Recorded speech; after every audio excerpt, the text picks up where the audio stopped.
Sí, sí, inicia yo. Grabación. Bien, creo que ya viene alguien.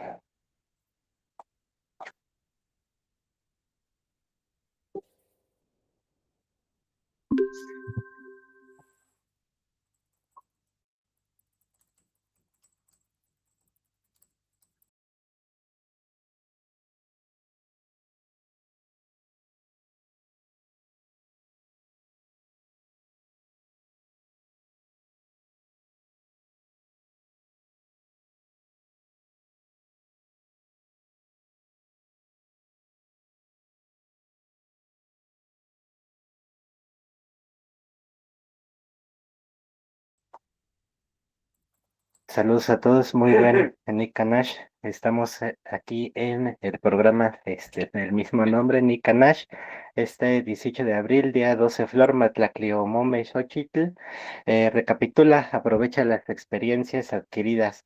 Cuida tu salud y tu economía. No estés pendiente de la aceptación de los demás. Y bueno, tenemos aquí a Moni, ¿cómo estás? Y también a Frank. Saludos, Hola, buen buen día. día. Muchas gracias por la invitación. Y saludos a todos. Muy bien, yo bien, haciendo lo posible aquí para cumplir, porque hoy sobre todo tenemos un aniversario que vale la pena hablar y estamos en el mes de Carlos Castaneda, acercándonos al aniversario de su muerte. Entonces, digamos que hay relevancia histórica en esto. Mira, por ahí viene Miguel. Perfecto, Miguel, acabamos de tratar el tema del calendario. ¿Cómo estás tú? Muy bien, compañeros. Gracias. Bien. Saludos a todos. Si quieres platicar algo sobre el tonal de hoy, estamos entrando apenas hace un minuto, si acaso. Claro, bueno, raras ocasiones tenemos una celebración tan amplia como el día de hoy.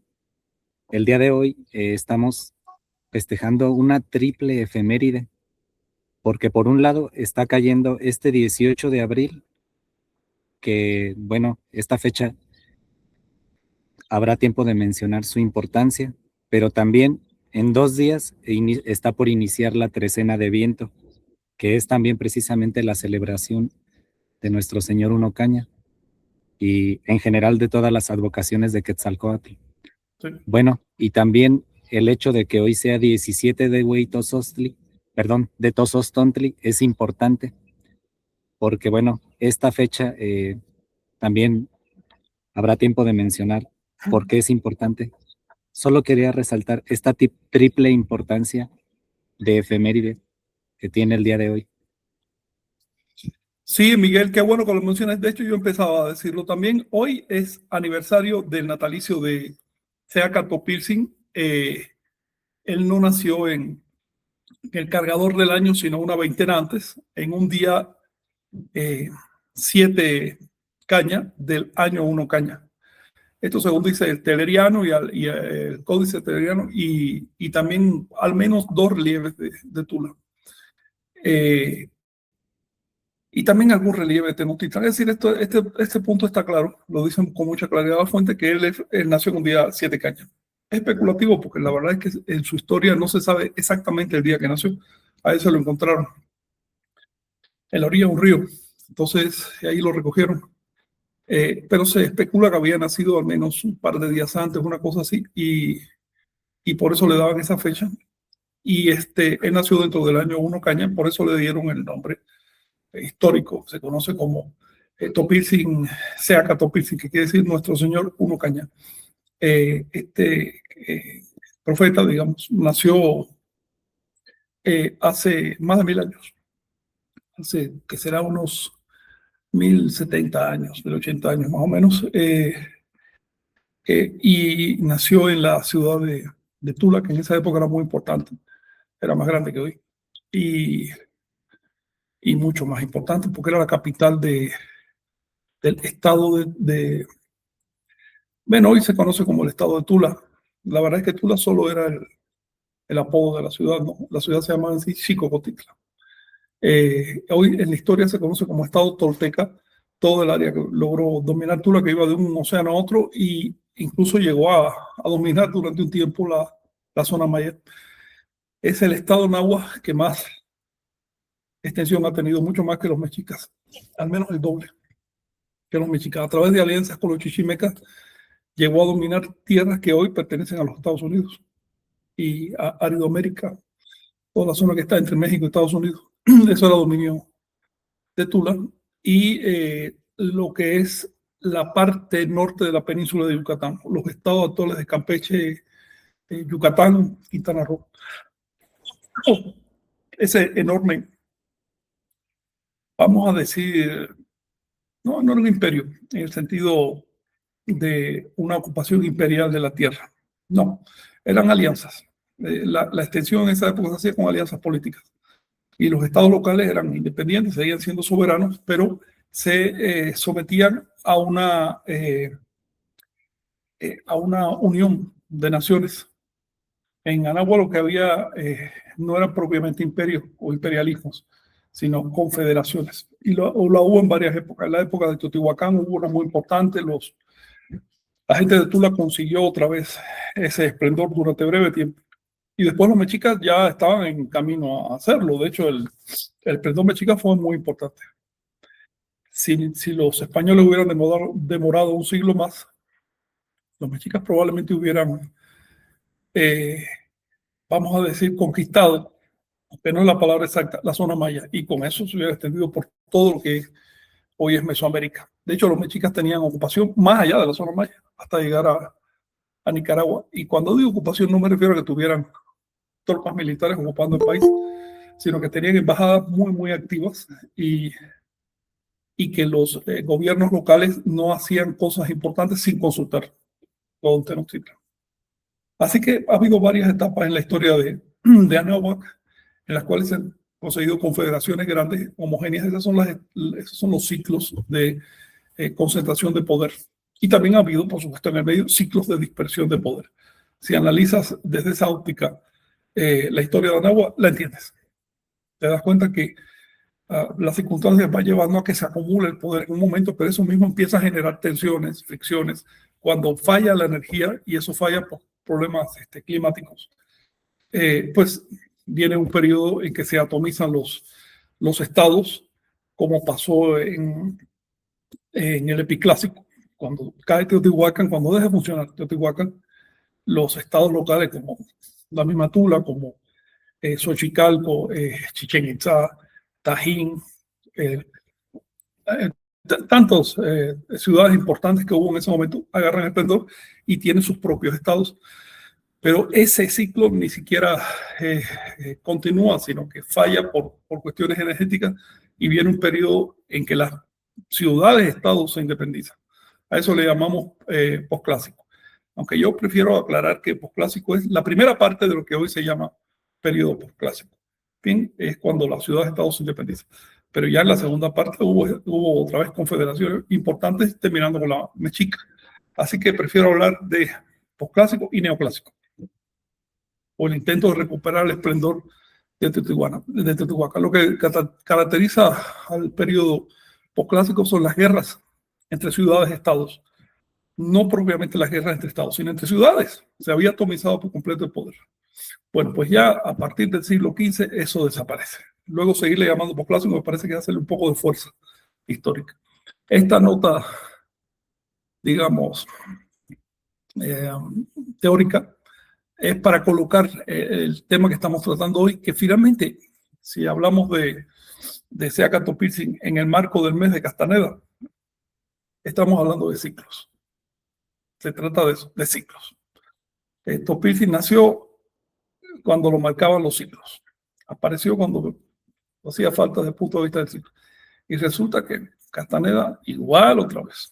Como no estoy diciendo que Castaneda sea Topiltzin, ni mucho menos, sino que estoy diciendo que en Anáhuac y parece que en toda América hay un dominio de los ciclos muy fuerte que hay que tenerlo en cuenta para comprender la historia. Y que ese dominio no solo afecta por su gestión a las culturas prehispánicas, que finalmente lo conocían el ciclo, lo vivían, sino también nos sigue afectando hoy. Y esto ya es un fenómeno que merece análisis, porque está ocurriendo. Ah, mira, entró Luis. Omey, ¿estás por ahí? Hola, hola. Sí, aquí ando. Aquí ando. Saludos, Luis. Este es el tema que quería tocar. Sí. como te está escribiendo, porque Castaneda pues ya se ha tocado mucho desde el punto de vista del nahualismo y finalmente ese es su fuerte, pero a ver, Castaneda no cayó del cielo, sino que es parte de un contexto social e histórico que lo fue modelando.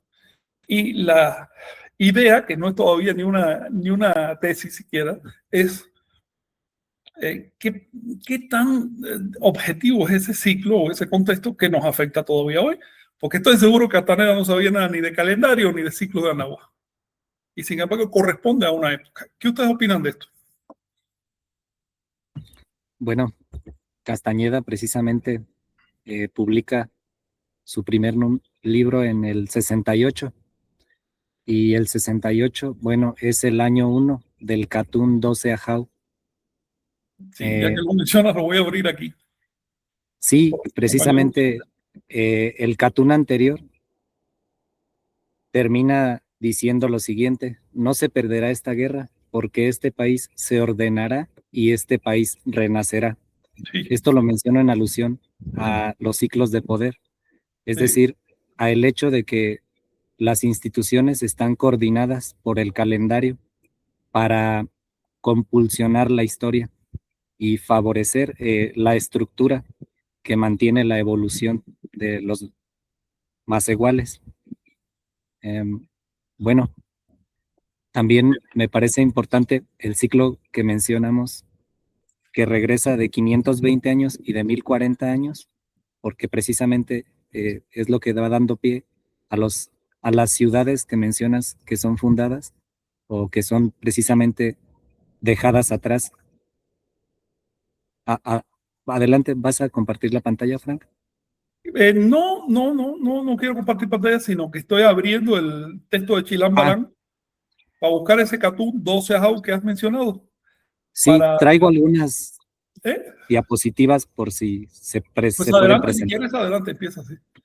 Ok, bueno, es en torno a este tema que estamos platicando.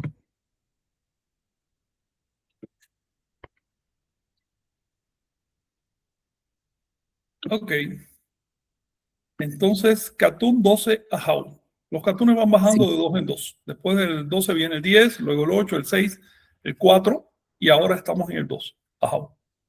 Y Sí. los Catunes son periodos.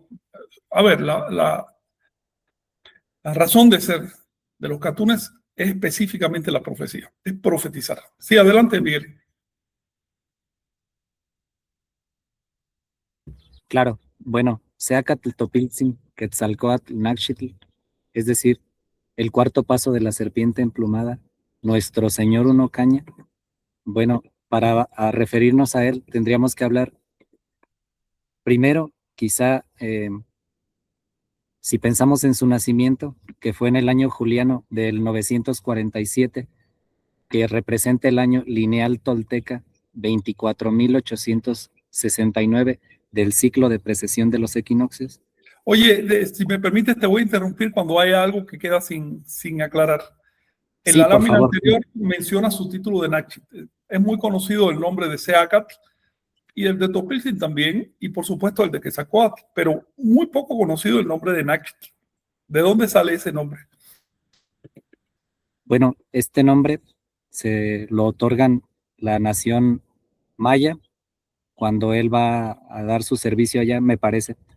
Ellos, los mayas, producen Naxit y todavía lo recuerdan y lo usan, ese nombre Naxit. Cada vez menos, ¿no? Ya son los ancianos, pero ellos son los que le dan ese título, pero ese título no está en lengua maya, está en lengua anterior al náhuatl, en la lengua de la época de Tula, que era la lengua náhuatl, con T y sin L. Sí. Y Naxit, ¿nos puedes decir qué significa su etimología? Sí, bueno, es la cuarta huella o el cuarto paso. Así precisamente es. Se compone de Nahu, uh-huh. pero ese número Nahui, 4, cuando lo juntas se queda en Na. Esto es una cosa importante. Por ejemplo, no dices, vaya, como nombre propio, como fecha tú dices Nahui Olin, 4 movimientos, por poner un ejemplo. Pero como nombre propio dices Naolin. ¿Sí? Nunca Nahuolin, no, eso no. Eso simplemente no se puede pronunciar en Nahua. La apócope de Nahui no es Nahu, sino Na. la poco, pero mejor dicho, en composición de nombres, Naolin, etcétera. Y la otra parte, el otro componente es Ixchitl, que si está solo significa pie, pero si está junto a un número, significa paso o huella. No quiere decir 4 pies, ¿no? Ni 4 patas, sino 4 huellas o cuarto paso, es lo que significa.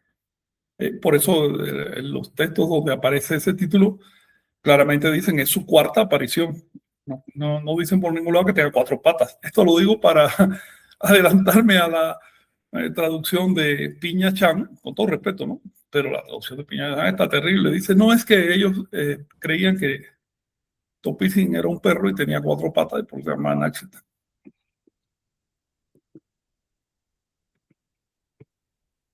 Sí, bueno, entonces, bueno, para estar en un contexto con la actualidad, estamos en el 2026, que representa el año lineal 25.948. Bueno, Háblanos un después poco de más. esto, ¿Qué significa ese 25.948? ¿De qué? ¿Desde claro, qué? bueno, si nosotros seguimos la referencia a una estrella como norte, este ciclo dura 26.000 años. Al principio de estos 26.000 años, no era la estrella Polaris el referente del cielo. Bueno, al Este principio Vega. sí. Al principio sí. Ah, ok. Porque ya se completó. Al medio es cuando estaba para el otro lado, estaba al revés. Así es. Lo que quiero decir es que hay un juego, ¿verdad?, entre Vega y Polaris. Sí, de Y 13.000 años. exactamente. Gracias. Y bueno, es por ello que este gran ciclo de 26.000 años se divide en 5 soles astronómicos, que a su vez también representan observaciones y conocimiento de la retícula celeste. Bueno, dicho esto, 1040 años antes de su nacimiento, Holtum Balam o Huemantzin o Chignahui Ejecatl lo profetizó. Y bueno, si tomáramos la fecha exacta calendárica, 1040 años atrás, caería el viernes 21 de abril del año 94 antes de Cristo, es decir, en el siglo I antes de Cristo. Está En la bien, está sexta bien, está señora bien. nocturna sería el tonal 2 dragón. Y aquí es donde aparecen las efemérides, porque sería también, como hoy, el 17º de Tozostontli, Sí, del claro. año civil en ese caso, 11 movimiento, 13º delatado 19, pero aquí, ojo, de la tercera rueda del quinto sol. Este término de rueda va a seguir apareciendo en su recurrencia de la cuarta rueda y la quinta rueda en la historia y ordena los principios fundamentales religiosos para compulsar a la sociedad a su elevación. Adelante. Eh, me causa, me causa estupor ver que bajan los detalles calendáricos más precisos. Recuerda también que aquí hay un grado de, digamos, los ciclos apuntan de manera general, ¿no? Claro, Pero hay un juego, ¿no? Hay un margen, claro, es solo una referencia exacta una especulativa. referencia. Ujú. Sí. Bueno, hablando más de su nacimiento, pues 1040 años después de la profecía, precisamente nace el martes 13 de abril del 947, en la séptima señora nocturna, en el tonal 7 caña, y entonces Bueno, aquí notamos la recurrencia. a Ujú. ver, aquí hay un detalle. Aquí hay un Adelante. detalle. Recuerda que antes de la reforma gregoriana, en la reforma gregoriana había 10 días de diferencia entre el calendario juliano y gregoriano, pero si cuentas hacia atrás, cada 100 años hay un día menos, va disminuyendo. En la época de Topilsi ya había mucha menos diferencia, no llegaba a 10 días la diferencia. Así que si usa el calendario gregoriano, estaría en vez del, ¿cuánto? Del 17. Ah, claro, obviamente, lo tuviste en cuenta. Sí, estás en 13. Ok, perfecto, perfecto, lo estás haciendo muy bien, Juliano. Por otro lado, también hay que tener en cuenta que si es antes de la llegada de los españoles, todas las fechas se cuentan en gregoriano, porque no había un referente juliano. El juliano únicamente se cuenta en la arqueología desde la llegada de los españoles hasta 1582. Ahí es cuando incide. Pero antes se sigue contando en juliano, precisamente para evitar esto que te acabo de decir, de estar teniendo que hacer cuenta de que si más o menos, imagínate que en lugar de haber nacido, en lugar de querer señalar, Topilsin quiere señalar a Weman, que nació antes del punto cero, del punto donde se empatan el calendario juliano y gregoriano, que es el 315 al 325 después de Cristo. Ahí empiezas a tener problemas. Sí, así es. Bueno, son muy importantes todas estas observaciones. Muchas gracias. Sí. Bueno, entonces, aplicando la rotación de cargadores, habría nacido en esta misma fecha el 17º de Tozostontli, en el año civil 5 movimiento. Bueno, y aquí es donde notamos que fue el 13º del atado 19º de la cuarta rueda.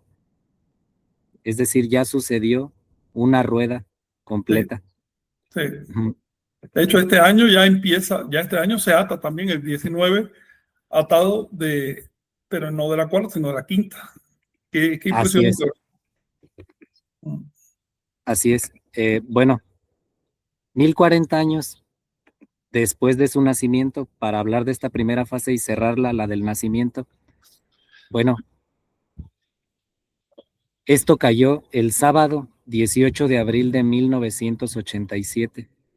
Fue un tonal 12 serpiente del año civil 10 agua. Nuevamente 17º de Tozostontli, ahora de la quinta rueda. Bueno, hasta aquí traigo lo del nacimiento.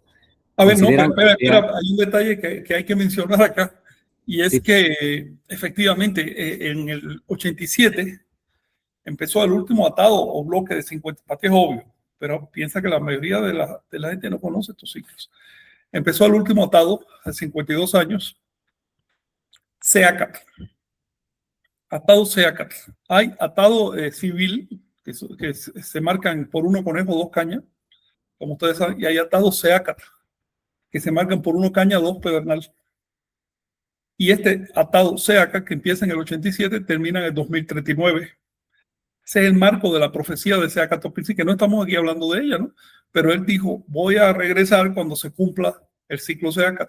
Ese ciclo se cumple en el 2039. Es 52 años después de 1987. Otra cosa que me gustaría mencionar es que justo en 1987, y sin conocer nada de estos ciclos, sin conocer nada de esto por casualidad,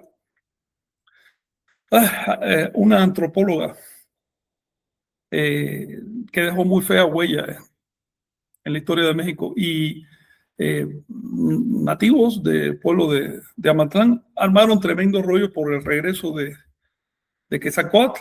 Ellos lo veían para esa fecha. Es decir, estaba en el aire el asunto. Es sorprendente. Y digamos que eso marcó bastante lo que estamos haciendo hoy. Ese episodio. La antropóloga lo hizo que tenía varias nociones de calendario y finalmente necesitaba formar un ambiente, pero en el caso de los nativos de Amatlán que lo hicieron era por una cuestión de devoción. Así es. ¿Consideras pertinente que siga con las otras láminas, Frank? Sí, claro. Adelante. Sí. Bueno, entonces ahora estoy proponiendo hablar del año de partida de Seacatl. Esto también aclarando que se está especulando en el cumplimiento de un ciclo de 52 años. Sí. Entonces partiría en el año juliano 999, ya después de Cristo. Su partida sí está bastante recogida en los documentos, porque ahí sí hubo un montón de gente que lo registró. Entonces sí se sabe con claridad, ¿no? También incluso el día, que ahora el día no me acuerdo bien, pero creo que está relacionado con el solsticio, ¿no? Bueno, no sé si esta fecha corresponda a esa, pero es simplemente la recurrencia del mismo. La recurrencia se dio el 13 de abril de 1999, pero él no se fue cuando cumplió años, sino bastante después, como 6 meses después. De acuerdo. Bueno, entonces aquí yo traigo simplemente la fecha del cumplimiento de sus 52 Sí. años. Nuevamente es el 17º de Tozostontli y es en la cuarta rueda, pero en el atado 20º. Es decir, ahí pasó solamente un atado. En cambio, yendo hacia adelante, quiero notar una fecha intermedia que corresponde a la primera serpiente de atados de su partida. Esta fecha se habrá caído el sábado juliano, 9 de abril del año 1519. Sí. Entonces, imagínense, en abril de 1519, lo que había en el aire Sí, a causa lo que de... estaba pasando. Ajá. Ya, cuéntanos Bueno, tú, ¿qué estaba pasando? bueno, Justamente en ahí. este caso, un año antes ya había llegado Grijalva y había entrado en el territorio con dos, bueno, ya habían, la importancia de estos hechos creo que tiene mucho peso en el hecho de que tuvieran dos personas que conocieran las lenguas nativas Sí, entre ellos, y creo que ello influyó para que ayudó a que, perfectamente pudieran ver el territorio sí, y toda su organización, tanto histórica, cosmológica, no solo territorial, geográfica. Y esto pudo generar una especie de estrategia, desde mi punto de vista, sí, a partir del cual se abrió paso la política, que era, si podía tener una ventaja, aquella persona, eh, Cortés, quizá fue la política. sí, a Bueno, ver, vamos a desglosar un poquito porque lo dijiste muy oscuro. de acuerdo. Grijalva llegó, pero no penetró en México, solo bordeó, entró por un río un poco, pero se volvió a ir y reportó. Y Cortés regresó justamente a inicios de abril de 1519, estaba él caminando por las costas estaba llegando a las costas ya de Veracruz. Y él sí estaba desembarcando y haciendo todo tipo de cosas. Ya había matado a mucha gente ya para entonces, allá en la zona maya. Y lo notable es que justamente cuando se cumple ese ciclo, ese hemiciclo, pues es cuando aparece Cortés. Incluso hay gente que llegó a especular que él de alguna manera le habían informado de las fechas y que aprovechó la fecha para impactar. Como sea, impactó. No creo que viniera siguiendo fechas. Me parece que fue casual hasta que aparezcan más datos, ¿no? Pero impactó terriblemente. Así es. ¿Y por qué impactó tanto? Ahora explícanos eso. ¿Por qué qué? ¿Por qué impactó tanto a la gente la llegada de Cortés? ¿Por qué los espantó? Bueno, la llegada de Cortés los espantó porque así como nuestro señor Uno Caña inició una fase luminosa de la historia, una fase activa, eh, se pensaba supersticiosamente que a los 520 años comenzaría su contraparte, una edad histórica de 520 años pasiva, donde tendía a descender la integración cultural de institucional, no sé, pero se perdía Sí, la calidad de la sí, de civilización. hecho, Tichochi lo dice claramente. Cuando vieron a Cortés, supieron que empezaba el ciclo negativo. Así lo dice, directo. Así es. Entonces, bueno, acá notar también que el año civil 1 Caña, que es el cargador de 1519, 520 años antes, es 5 movimientos por simplemente 4 tonales que ajustan las instituciones de la tierra con las del cielo. Y precisamente 520 años después tendrá que cambiar, y en este caso caerá al año civil 10 agua. Pero entonces es una secuencia. Es por eso que les mencionaba que tenía una triple efeméride del día de hoy, ya que 1040 años después de su partida será la fecha gregoriana de hoy, 18 de abril del 2039. Sí. Será el octavo señor nocturno en el tonal 12 serpiente. Nuevamente el 17º de Tozostontli como hoy, del año civil 10 agua. Nuevamente es el año 13. Todos los años que mencionamos fueron el año 13 de los atados. En este caso será el 13 del último atado. de la quinta rueda ahora. Entonces notamos cómo cuando las fechas calendáricas son expuestas, nos están enseñando un orden muy completivo. No sé en qué forma Sí, adjetivarlo, pero es un orden precioso. Gracias. sí, coherencia, es coherencia cultural. Así es.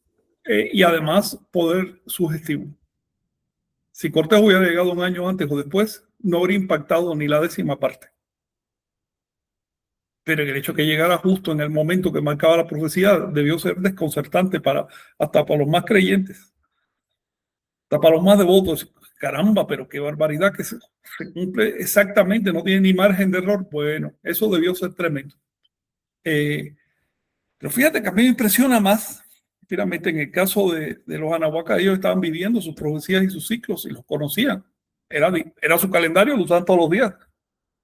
A nosotros se nos hace extravagante todo esto que dices porque no usamos ese calendario, pero si ese es el que tú usas, te parece normal. Pero que Así es. 5 siglos después se sigan marcando los ciclos calendáricos, los eventos históricos, eso me llama mucho la atención. Porque bueno, está bien que nosotros sepamos, hayamos estudiado calendario y bueno, decimos, vamos a ponernos de acuerdo para cumplir esta profecía. Pero ese no fue el caso de Carlos Castaneda. Así que ahí hay algo que vale la pena investigar, porque si es una casualidad, yo digo que es una casualidad. Ya 2 empieza, pero 3 ya me pone nervioso. ¿Ves? Sí. ¿Por qué? ¿Qué está pasando ahí? Yo no quiero recurrir a una explicación mística eh, de los hechos, porque no es necesario. Estoy seguro de que esa no es la verdadera explicación. Hay otra. Y hay que buscarla. ¿Tienen comentarios ustedes, compañeros?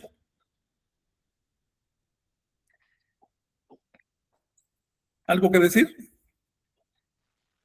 Pues yo Sí, bueno, quiero decir mis impresiones. Es Sí, sorprendente cómo podemos, gracias a este sistema calendárico,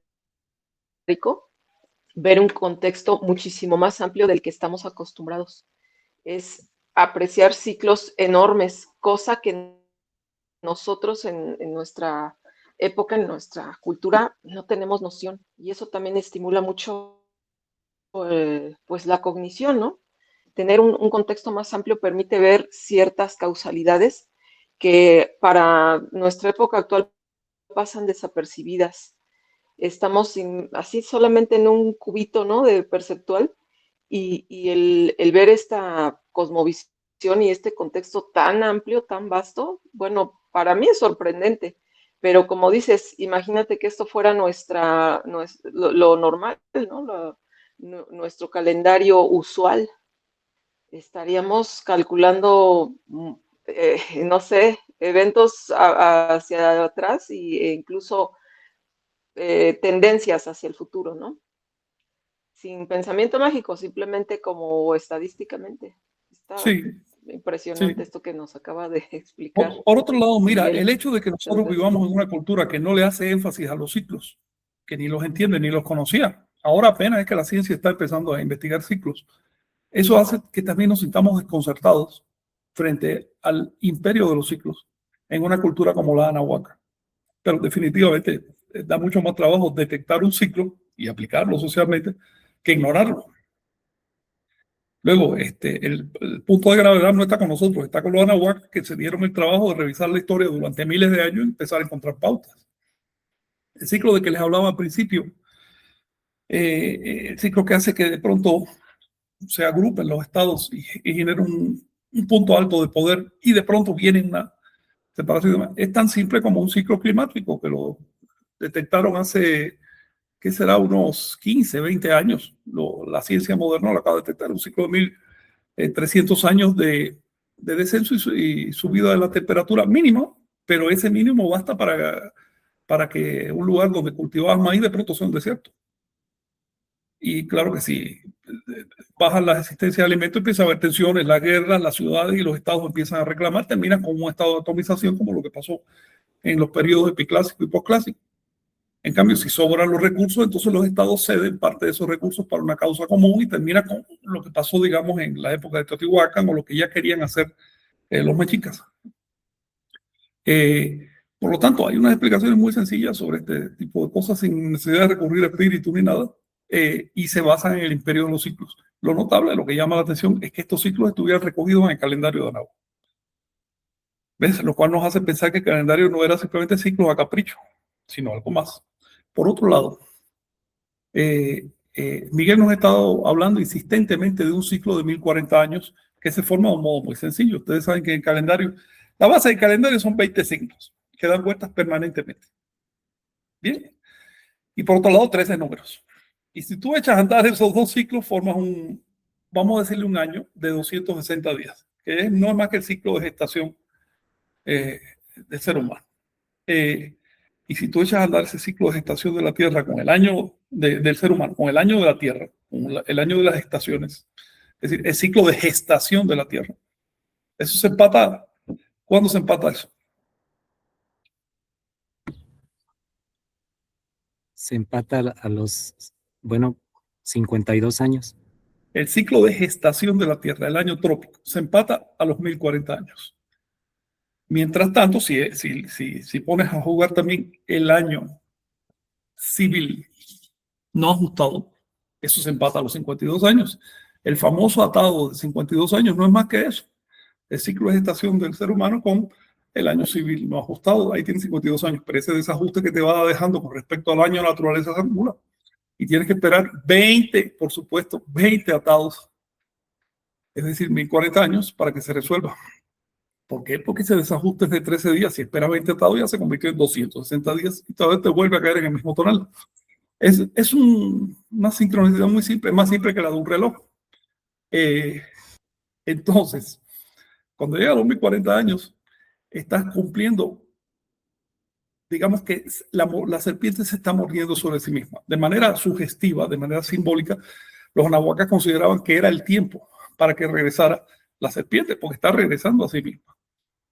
Pero lo notable de esto es que cuando nos vamos a observar las apariciones de los grandes profetas en el viejo mundo, vuelve a aparecer el ciclo de 1040 años. Y allá no estaban usando nada que tenga que ver con este calendario, pero vuelve a aparecer ese ciclo. Tan es así que incluso los pueblos del viejo mundo que no llevaban mucho los ciclos se dieron cuenta que había un ciclo. Y como ellos no manejaban el atado de 52 años, redondearon ese ciclo a 1000 años en vez de a 1040. Y le llamaron milenio. Cuando hoy hablamos del milenarismo, del milenio, hay hasta películas que se dedican a eso. Están recogiendo una comprensión que tuvieron primero los zoroastrianos, hasta donde sabemos, y que después aparece ya en la Biblia, entre los cristianos, en otras religiones del Medio Oriente, que se llama el milenarismo, también en la India, por supuesto, el milenarismo. Y es que los profetas aparecen cada 1000 años. La última, digamos, el último episodio de este darse cuenta de los ciclos sin la presencia del calendario de Anáhuac ocurrió en la Unión Soviética, más o menos en los años 40 por ahí. Ya sabes que en la Unión Soviética todo lo quisieron hacer de nuevo, no se podía recurrir a la ciencia burguesa porque era mala, no aceptaban ni la relatividad. Entonces empezaron a hacer sus experimentos y demás, y los sociólogos de la Unión Soviética se dieron cuenta que había un ciclo milenario. De hecho, en esa época había una disciplina antropológica que se llamaba milenarismo y que no tenía nada que ver con religión, era simplemente organización de la historia. Yo la estudié y ellos dijeron esto, sí. A ver, cada 1000 años aquí hay un cambio grande en la religión, en el simbolismo, en la organización de los pueblos y demás, y aparece una figura mesiánica. Este es un hecho, no es una especulación, así decían ellos. Y vaya, fue yo creo que lo único que dijeron que estaba acertado. Resulta que entonces en todas partes encontramos este ciclo. Un Así ciclo es. que ya está puntualizado en detalle en el calendario de Anáhuac. ¿Ibas a decir a Mónica? Hablé yo. Al Sí. parecer, No. la civilización tolteca no se puede dar el lujo de perder esa raíz que une a todas las civilizaciones de conocimiento, que tiene mucho tiempo de observación de los ciclos.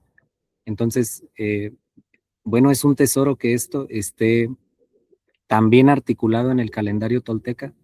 La verdad es muy, muy de respeto, muy asombroso. Sí. La más grande obra de arte de la humanidad.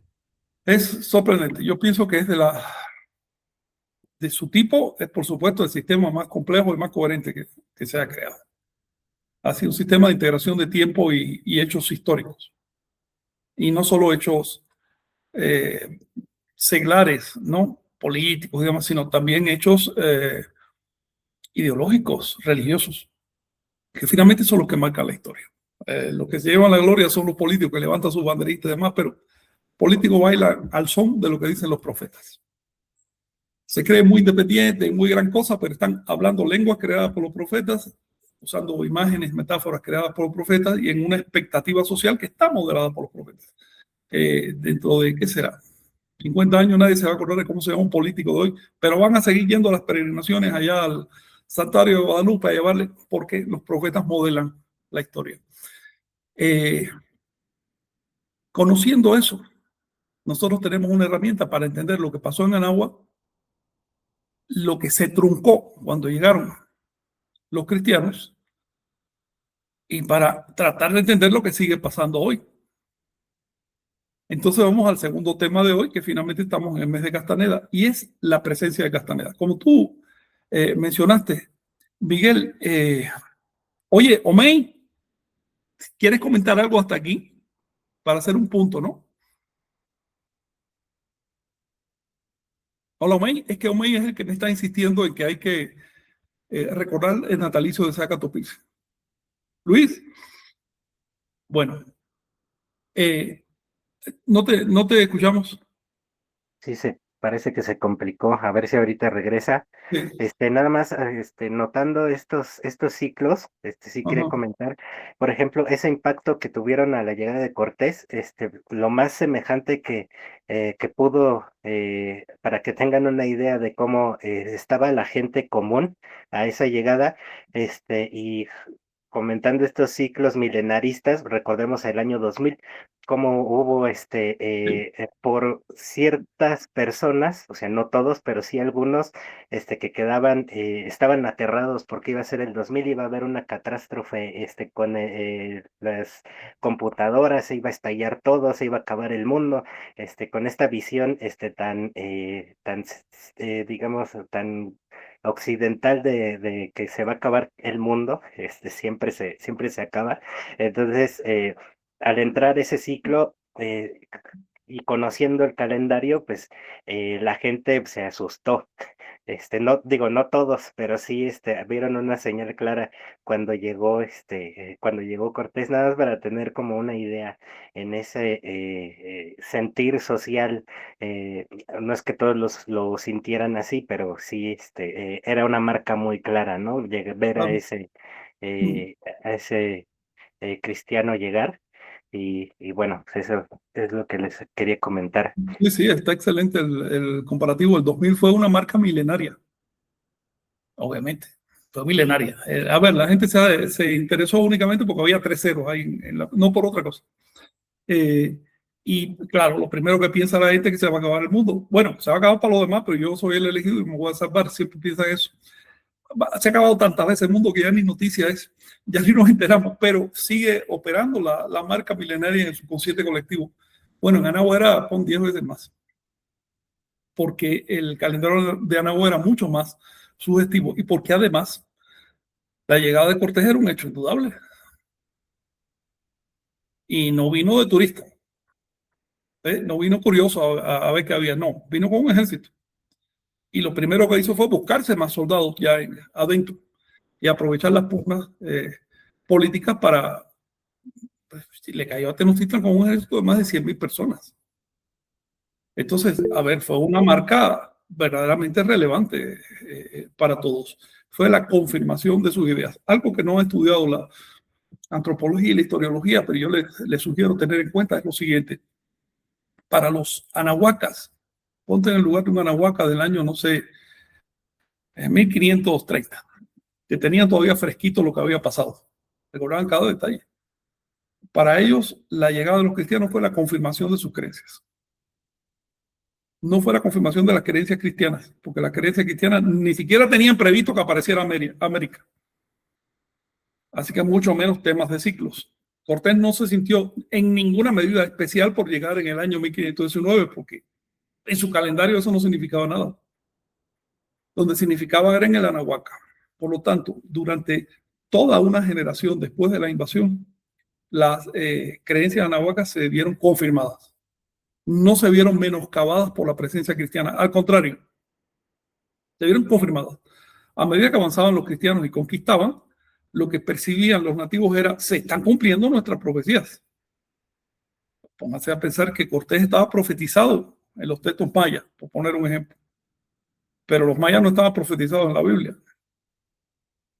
Entonces, ese elemento hay que tenerlo en cuenta al estudiar la historia de contacto al principio. ¿Qué es lo que estaba pasando ahí? No es solo era una historia política y militar. Era sobre todo una historia religiosa por uno de los bandos.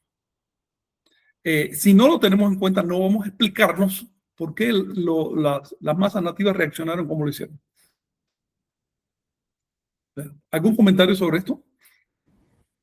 Sí, por favor. 520 años antes de hoy, para notar este tipo de ciclos, cómo se manifiestan y cómo se aprovecharon ciertas mañas de religiosas o a nombre de la religión para realmente hacer crímenes. Hay que notar que 520 años antes de ahora, en 1506, ya se estaba dando la masacre en Portugal, una masacre religiosa donde se asesinaron a 4,000 personas, y fue la mentira que se probó y después por la que se ejecutó a los que incitaron, fue que utilizaban la sangre de los niños en rituales. Sí, que Entonces, sacrificaban niños. Ajá, entonces notemos cómo apenas Cortés tenía 2 años, Sí. probablemente en la Española o en Cuba, que había pisado acá. Sí. Todavía ni siquiera llegaba aquí, pero ya era un malestar de la época, de ciertas Sí. manifestaciones de las creencias. Ya desde 1492 empezó ese pretexto. Se lo aplicaron primero a los musulmanes, que decían que ellos sacrificaban personas en las mezquitas y por eso había que expulsarlos de España. Y después se lo aplicaron a los judíos cuando detectaron que era un buen pretexto, pues dejaba dinero. Se quedaron con muchísimo dinero, robado obviamente. Estamos hablando de los cristianos. Los cristianos le montaron esa calumnia a musulmanes y judíos para quedarse con sus propiedades. Y eso estaba fresquito en el momento que Cortés llegó, estaba corriendo allá.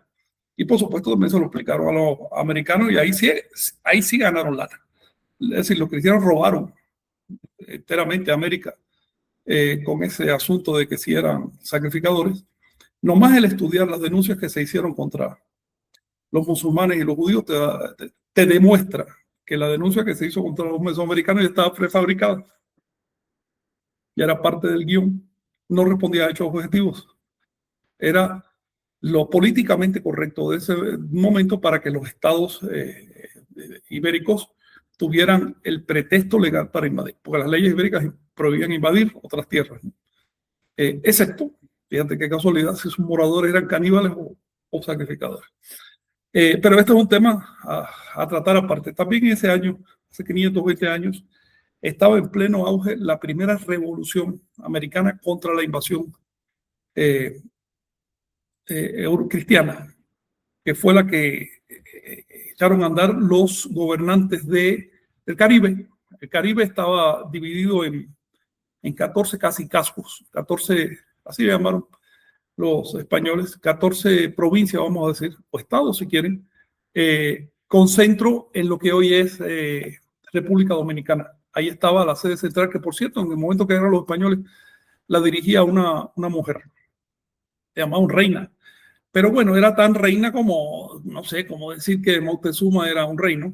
Era simplemente una gobernanta que había puesto y estaba distribuido toda la zona, desde Puerto Rico incluso, hasta Cuba, en 14, vamos a decir, estados, jurisdicciones. Una de esas jurisdicciones estaba al mando de un gobernante llamado Atuey. No se imaginen a un indio en cuero con un palo en la mano. Estamos hablando de un gobernante. Iba en andas, lo llevaban no sé cuántos soldados, lo cortaban y cosas así. Bien, Es decir, había su cierto desarrollo cultural también, finalmente era parte de Anáhuac. Y finalmente ya se cansaron. Atuay dio la alarma, dijo, esta gente no se van a ir. Ellos dicen que vienen a visitar un rato y eso, pero están trayendo sus mujeres, sus hijos, se están estableciendo aquí, se van a quedar. Les mostró a su gente un puñado de pepitas de oro que tenía en la mano, dijo, lo que quieren es esto. Esto es lo que no hay que darles, porque si no les dan esto, pues se van a ir para otro lado a buscarlo, pero ellos lo que quieren es oro. Y tiró las pepitas a un río que se le llevaba la corriente. Y finalmente ya en 1512 lo logran capturar y lo quemaron, lo mataron. Y ahorcaron a la gobernanta general de todos estos pueblos que radicaban. En esa época el Caribe estaba mucho más unido que hoy, hizo como 5 o 6 países grandes. En ese momento era uno solo. Con esto les estoy diciendo también que no hay que medir el pasado por lo que pasa hoy. En el pasado hubo momentos de esplendor cultural, civilizatorio y de organización social superiores a la actualidad. El caso es que con la muerte de este gobernante ya se descararon los cristianos que hasta entonces estaban tratando de fingir que venían en son de paz. Desataron una ola de terror y ya para cuando Cortés llegó a México en 1519, prácticamente no quedaban nativos en el Caribe. Se calcula que mataron 6 millones de personas en ese intervalo. Esto es en atención y como saludo a los hispanistas que dicen que no pasó. Bueno, si no asesinaron a la gente, ¿por qué de pronto se despobló el Caribe? Porque no quedó nadie. Nadie. Tuvieron que traer esclavos de África porque no había nadie para trabajar. ¿Qué pasó con esa gente? Desaparecieron, se derritieron.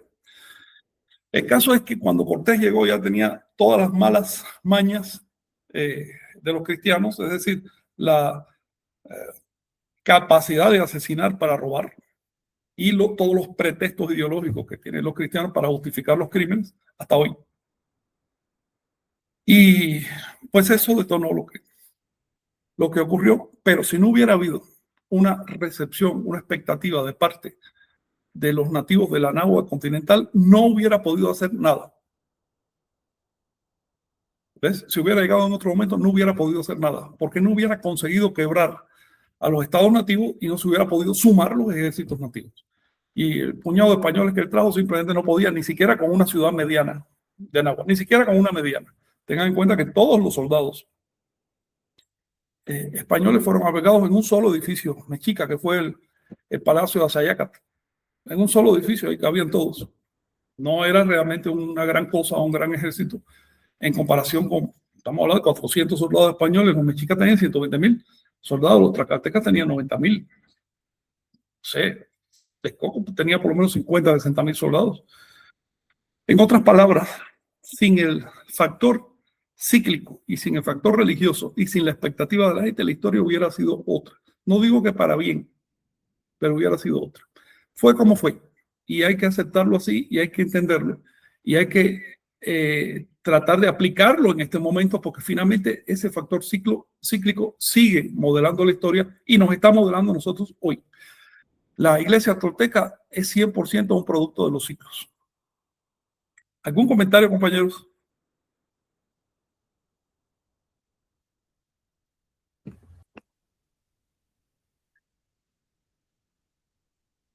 ¿Me van a dejar hablar a mí nada más? Me duele la garganta, ¿eh? Adelante. Mónica. Bueno, los No, pues de la yo aquí gente expectante de la clase. Sí, Miguel, sí, te escuchamos. Sí, el factor de la gente que se alió a los españoles realmente fue importante y ellos mismos confiesan en las crónicas cómo estuvieron a una batalla de perderlo todo. Ellos confiesan lo cerca que estuvieron de quedarse absolutamente pues sin oportunidad. Uh-huh. Sí, pero la verdad, el área estaba demasiado quebrada. No estoy diciendo, fíjate, que la quiebra entre los estados anahuacas haya sido motivada por los ibéricos, que todavía no eran ni españoles, pero no, ya existía. Hay que tener en cuenta que los estados del área apenas empezaban a integrarse otra vez, después de siglos de pugnas entre ciudades-estados. Luego había tensiones, muchas tensiones. Los mexicas no se extendieron a las buenas. Generaron mucho resentimiento también, porque a los que ya había se sumaron resentimientos por causa de la extensión de los mexicas y de los nahuas en general. Digamos, el pueblo nahua es muy amplio, grande y agresivo, y se extendieron por todas partes, eran expansivos. Eso generó problemas locales.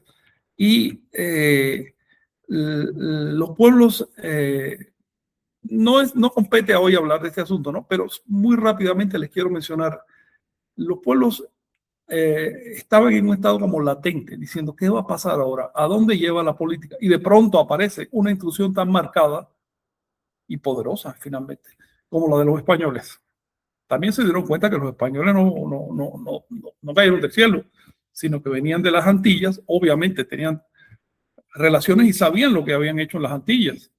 Me imagino que fue bastante duro para ellos decir, a ver, ya nos llegaron acá y nos han agarrado desprevenidos, sin unidad, sin un plan, sin una estrategia para defendernos contra esta penetración que eliminamos a Cortés, pero va a venir otro, y otro, y otro, y otro, porque es un pueblo que está migrando y que va a ocupar América, eso se nota. Supongo que estaba muy perplejo, ¿no? Y claro, siempre en una circunstancia así hay un grupo de políticos oportunistas, gente que en lugar de luchar por la patria, luchan por su familia, por sus cosas, y llegaron a pactos. Eso lo dice Chilam Balam. Dice, ellos conquistaron nuestra patria porque los políticos de nuestra patria hicieron pactos para obtener beneficios personales y familiares, títulos, tierras, cosas así. Y por eso se aliaron a los cristianos. Así dice Chilam Balam. Ocurrió. Lo mismo que está pasando hoy, finalmente. En la actualidad estamos viendo también que con toda esta emergencia de las raíces y todo este intento por rescatar a Nahua y la protegibilidad, bueno, no solo hay gente sincera, también hay gente que dice, a ver, ¿cómo puedo aprovechar esto para ganar cosas personales? Para mí, para mi ego, para mi bolsillo, para mi familia. ¿Ves? Cuestiones sexuales. Es decir, hay todo tipo de buitres, de carroñeros, dándole vuelta al movimiento social a ver cómo se le pega, ¿no? Gente que, por supuesto, no tiene ni la menor idea de lo que es el autosacrificio o lo que es la responsabilidad, el compromiso con la causa, pero sí se dan cuenta que hay energía en el aire. Eso tenemos que tenerlo en cuenta, porque eso está ocurriendo hoy. Y nos devolvemos al tema de arranque, que es justamente el aniversario de la desaparición de Carlos Castaneda. Carlos Castaneda se fue de este mundo, creo que un 27 de abril del año 98. Entonces, todo el mes de abril se lo dedicamos a su memoria, porque su trabajo es relevante y vale la pena rescatarlo. Ya Miguel nos mencionó que el último verso, la última profecía del Catún anterior, dice, dejará de recibir oro el anticristo y no vendrá más el anticristo. Anticristo es el nombre que le dan los mayas coloniales al mal, ¿no? A lo malo. Y no vendrá más el anticristo, pues no lo quiere nuestro Padre Dios. No se perderá esta guerra, porque este país se ordenará y este país renacerá. Eso dice el Catún anterior, que es estamos aquí en el 12, estamos el 1 a 1. En el siguiente, que empieza en el año 1992, mitad de ese año, dice así, Catún 12.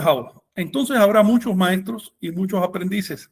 Alegre estará el gobernante, alegre el profeta, pues habrá una palabra de gozo en toda la tierra. Esta es la forma como la profecía presenta ese año. Sigue diciendo, en los días de este Catún será examinada la fe de los dirigentes de los pueblos, por si entienden qué significan el alimento, la puerta de oro y el matrimonio del pueblo en la casa de los 4 aposentos o de los 4 rumbos. Sigue diciendo, entonces se nos pedirá que nos pongamos de pie. He aquí, ya estamos de pie. He aquí, ya estamos despiertos. La profecía para este Catún, que comenzó en 1968, si me permite, 68, y terminó en el 92, es justamente el regreso de los profetas y el regreso de las pruebas iniciáticas. Cuando dice en los días de este Catún será examinada la fe de los dirigentes de los pueblos. por si entienden qué significan el alimento, la puerta de oro y el matrimonio, ¿qué perciben ustedes detrás de esto? ¿Qué cosa es el alimento? La cultura. Hombre, la cultura es el alimento espiritual, está claro, pero hay algo mucho más específico cuando los textos de Anáhuac hablan del alimento. Se refieren a algo más específico. A ver quién se acuerda. Les voy a decir de antemano, alimento es la clave esotérica, es la clave alquímica, por decirlo así, usando la palabra alquimia en un sentido amplio, no solo europeo, ¿no? Sino el arte de transmutar. La clave de ese arte en Anáhuac, que es finalmente el arte nahuálico, era el alimento. ¿Por qué? ¿Por qué sabemos eso?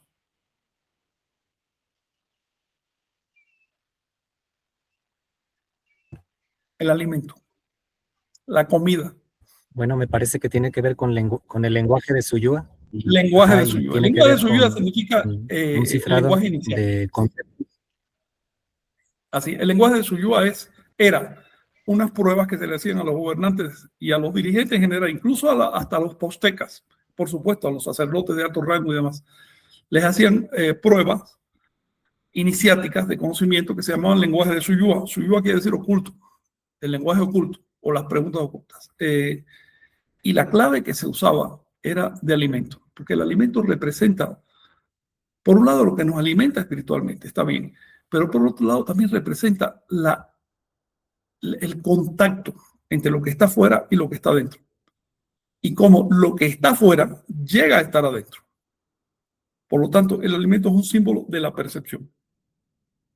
Cuando en Anáhuac se hablaba del alimento, la persona iniciada sabía que se está hablando o se estaba discursando sobre la percepción, con claves, para que esté atento las agarre. Esa clave no solo es de los anahuacas, también aparece entre los budistas, entre los hindúes y entre los cristianos. Es el origen del rito de la comunión. Cuando la Iglesia Católica te dicen esto no es simbólico, es literal, ¿ok? Es una transubstanciación literal que estás haciendo.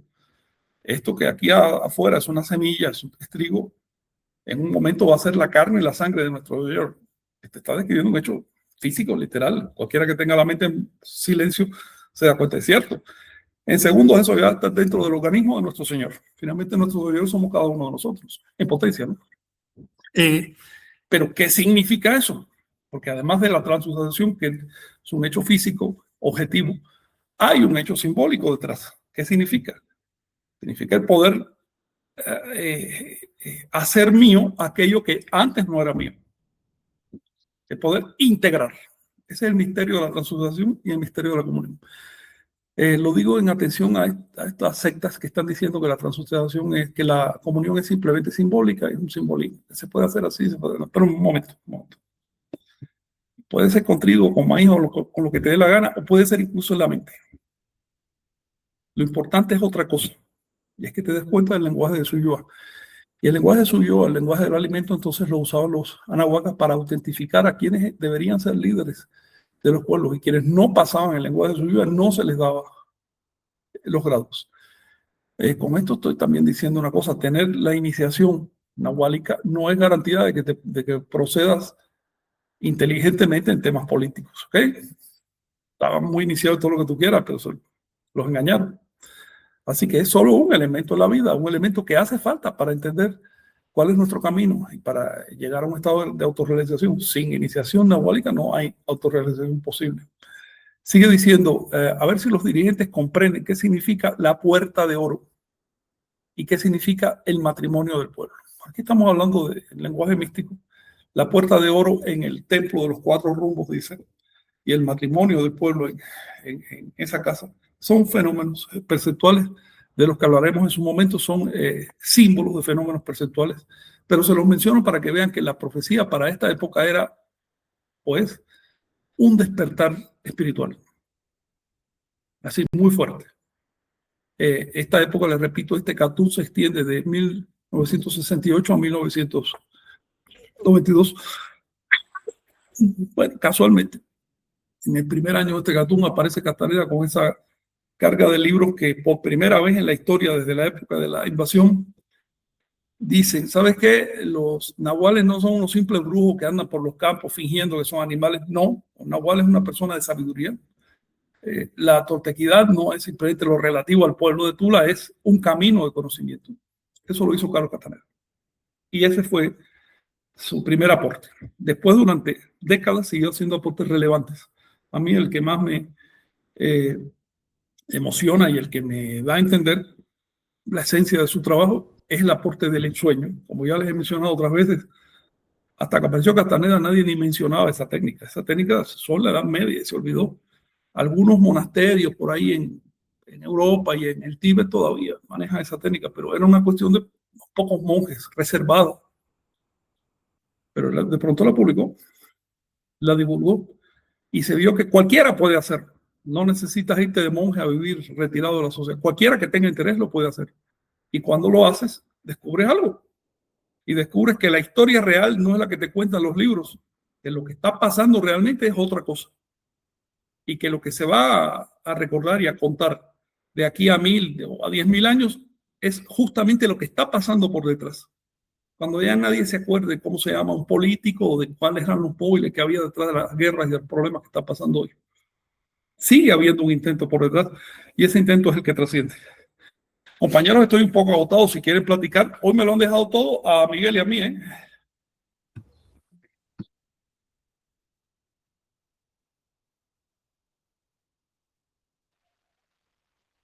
Pues No te estamos está muy oyendo. interesante lo que dices, Fran, acerca de estos ciclos, ¿no? Y creo que habían ahí preguntas que iba a mencionar John hace rato. Adelante, John, sí. Y ya con esto vamos a Sí, cerrar. vamos. Sí, exacto. Y bueno, pues también, digamos, como un vestigio de este calendario anahuaca, pues también quedan pues, las batallas, ¿no? Las llamadas guerras de castas, también por todo el territorio, digamos, ya adaptándose a, digamos, a estos ciclos, pues, no sé, cada 100 años, ha habido alzamientos, y bueno, Sí. pues también, con los vestigios, ¿no? Que quedaron del calendario de Anáhuac, también Antes que recordaba, pases sí, a lo otro, vamos a abundar un poco más esto que dice, porque es algo que puede ser útil para los historiadores. Eh, si ponemos en una lista, ¿no? Los principales alzamientos o guerra de casta se les llama ahora, pues son alzamientos de liberación nacional de Anáhuac, alzamientos contra la invasión.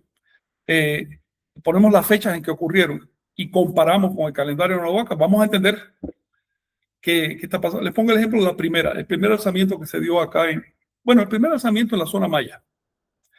El primer alzamiento, porque hubo uno en la zona Nahua, la guerra del Mistón, que fue en 1539, pero el primer alzamiento ya de Estado, con el plan de independizar el Estado, fue el que se dio en Maya, en Saki, que ahora es Valladolid, en 1546. Bueno, justamente eso lo organizó un chilán llamado Ambal, Chilán Ambal, y tenía 20.000 soldados, que para la época era bastante, y convocó a los pueblos mayas a reunirse. ¿Cuándo? En la noche del Fuego Nuevo, precisamente la noche del Fuego Nuevo. Ahí fue cuando se alzaron. Claro, en la fecha, eh, en la historia occidental te dicen, no, se alzaron el 9 de noviembre de 1540. ¿Pero por qué? Porque su calendario, que era el que ellos seguían, esa era una fecha muy especial y marcaba un cambio de ciclo. Y así vale la pena que cuando estudiemos la historia de América en general, pero sobre todo de Mesoamérica, nos pongamos en los zapatos de los nativos. Usemos su calendario, usemos su sistema de numeración, sus lenguas, para entender los móviles de sus acciones. De otro modo, solo vamos a ver episodios, pero no la historia real. Sí, ujú. adelante. Sí, pues también, o sea, la importancia de este calendario que, digamos, tenemos el ejemplo muy claro, al cumplir estos ciclos, en la entrega de Tayasal, dejaron la ciudad, o sea, nosotros no podemos, como cultura occidental, imaginar que nos vayamos aquí de la Ciudad de México, la abandonemos y nos vayamos, a otro lugar. ¿no? Por ejemplo, que la quememos, de toda la infraestructura que hay, la abandonemos y empezar de nuevo en otro lado, ¿no? Es algo de esa sugestión calendárica y pues también parte de esa visión, ¿no? De renovar todas Ujú. las cosas y Sí. Y ahora que mencionas a Tayasal, viene también a cuenta, y es un aporte, digamos, a los historiadores, entender que el calendario no solo era para medir el tiempo, también medía el espacio y las relaciones sociales. Así que si sigues la línea calendárica vas a entender cosas. Por ejemplo, Tayasal era la ciudad central, la capital. Tenía otras 4 ciudades. Eso la colonia no se dio cuenta, la historiología todavía no lo entiende. Es decir, a ver, no estaba sola. Y cuando abandonaron Tayasal, ¿qué hicieron? Crearon otro quinteto de ciudades capitales en alguna zona de la selva que todavía no se conoce. Otra vez, una central y 4 periféricas. Y ese sistema de organización por paquetes de 5 ciudades que reflejan la cosmogonía, es decir, reflejan el sistema calendárico. Ya sabes que el sistema calendárico, las fechas se orientan a los grupos y tienen una fecha central que es el cargador. Pues bien, ese sistema sigue hasta hoy. Y creo que tú nos podrías platicar de eso, porque ustedes han descubierto que eso está vivo todavía. sí, llegando Se con los puede decir Krusov. en poquito tiempo, ¿no? Sí, exactos, con los Krusov, y bueno, ya nos ayudaste por ahí en algún programa a ver si alguien lo encuentra, la clave de Juan de la Cruz, y bueno, Jo, y que es el El número Juan. 5, exacto, Joan, exacto. Entonces, si lo buscan por ahí en los Nick and Nash van a encontrar esa clave, pero sí, básicamente llegando a cada, eh, digamos, a cada santuario de la cruz parlante, pues nos decían justamente el reflejo de esa organización, nos daban los 5 templos, después llegando a otro lado nos daban otros 5 templos, o Con sea, uno de se enlace. van conectando, exacto. Es uno de enlace y te da otros 4, después llegas a otro lado y te da otros 4 y se va ampliando más. Se va ampliando. Entonces, como es bueno, es increíble cómo La estructura todavía. es fractal. Todo el Ujú, territorio está, de hecho, la expresión 5 regiones ya significa país maya dentro del Chilambalam. Todo el territorio estaba puesto así y se va reflejando adentro hasta llegar al nivel de aldeas. Es la forma básica, hay otras, ¿no? de organización. Quiero decirles que hablamos de los mayas porque es donde se está obteniendo el dato entre los mayas, pero la estructura iba mucho más allá. Todavía hoy los concheros, hasta hace 25 años, tenían esa misma estructura de santuario central y 4 periféricos. Ahora están en dilema que si el santuario, que si sí, que si no, pero la estructura teórica por lo menos se mantiene. Estamos hablando de pueblos náhuatl. ujú. Sí, también de lo que han perdido, por ejemplo, esos santuarios, hay algunos concheros que nos encontramos, cada año que vamos allá a Chan Santa Cruz, por ejemplo, como acá no hay, hacen una peregrinación por la zona maya y se están ahí con las cruces, pues igual tratando de seguir este conocimiento que perdieron y Claro. tienen esa, digamos, esa costumbre de ir a la zona maya, a, a ver a la cruz, y se van y Sí. se pasan justo por los templos. De hecho, toda esa estructura se resume, como les digo, como fractal, en el mero templo, que es la casa de los 4 rumbos, y en el centro del templo todavía se resume más en una cruz, que es la cruz de los 4 rumbos. Eh, Escogieron esa forma por poderosas razones y le funcionó durante miles de años y vale la pena estudiarla como una de las grandes aportaciones de los anahuacas, una cosa que no se ha estudiado. Se da como Ujú, una curiosidad, mira, tenían cruces y otros, no, mira, eran 5 ciudades. Une, empata los elementos y ve al campo y analiza si todavía eso está vivo y cómo lo usan y qué futuro puede tener ese tipo de instituciones. ujú. Sí, Y vas exacto. hablando de una Mi- tercera cosa. Miguel, sí, Ah, levantaste la mano. Bueno, solo mencionar que este, esta organización de 5 ciudades también está reflejando un profundo respeto tanto por la enseñanza central o el camino del medio y su acompañamiento de los 4 cargadores, que vendría a ser el ciclo primero por excelencia. También nos está recordando pues al cuadrienio que en realidad viene siendo un año divino. Y también quiero mencionar que la forma en que se despliega el conocimiento en una civilización, si es desde la creencia o desde la experiencia, va a arrojar datos distintos. El hecho de que nosotros creamos que el universo tiene la edad de 13.800 millones de años parte de un sistema de creencias. Sin embargo, ¿por qué los anahuacas tenían números muchísimo mayores para cifrar el tiempo? Esto corresponde a que ellos desplegaban desde un sistema de experiencia y no solamente lo hacían desde el mirar, sino en su ver, ellos pudieron pasar más allá de lo que alcanzamos a observar desde las puras creencias.